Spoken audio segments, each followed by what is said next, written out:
even though you know what your why is, you know what your values are, but have you ever had a time where you've just kind of lost sight of that? You're feeling like you've lost your mojo, you're really forcing things, like, you know, stuff just isn't flowing as easily as it did, and you're just kind of battling a bit. Have you ever been through a period where you felt like that?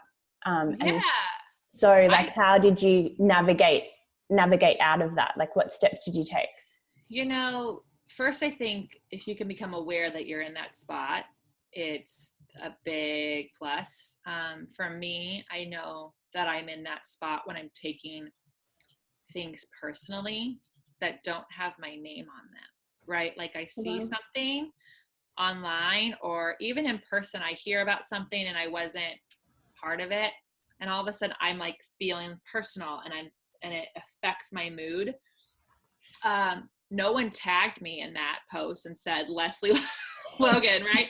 But that's when I become aware that I've lost my, like, I call it a tennis ball when I coach people. Like, I've lost my tennis ball, you know? And when I lose my tennis ball is when I become susceptible to other people's tennis balls. And usually it means I feel like they're hitting me. You know? It does feel like that. You know? It just feels like when we take our dogs to the dog park, we have one dog that's like, his tennis ball, he won't even pick up another dog's tennis ball. If it doesn't smell like his ball, it's not his, right? And then we have another dog that, like, we sometimes have to hit her with a tennis ball to, like, get her attention. And, like, so I feel, and it's going to happen in waves, right? Like, something won't go the way you want. And then because of that, you go online, because that's what we do. When we're not feeling good about ourselves, we start scrolling because we're hoping to see other people going through crap so that we can feel better about ourselves. But we end up seeing is everybody's curated lives. It looks really beautiful. And so we end up feeling really sorry for ourselves. So we post when we feel really happy and we scroll when we feel really sad. And so, you know, once I'm aware that I have decided to, you know, put myself in the line of other people's tennis balls or and start taking things personally, then I have to take a moment.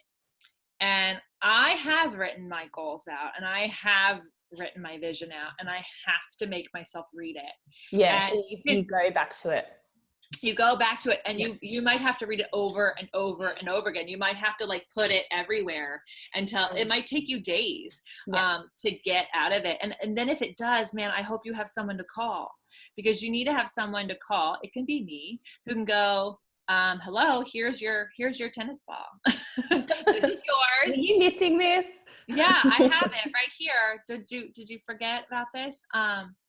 And because it feels so much better. Like, even when crap happens, like, I don't get everything I want. I'll post things or I'll send out an email and it doesn't give me what the results I was expecting. Yeah. And stuff tech-wise won't work. And I'm pissed and I'm frustrated.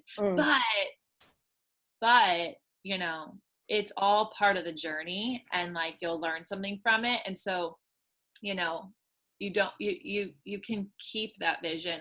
You just have to write it down and put it somewhere where you won't lose it. Yeah. And honor the times when you feel like crap. Don't go scrolling. Just, like, and acknowledge. It's the hardest thing to do, isn't it? Like, to really acknowledge that you're feeling like shit and continue, but just let yourself feel that way.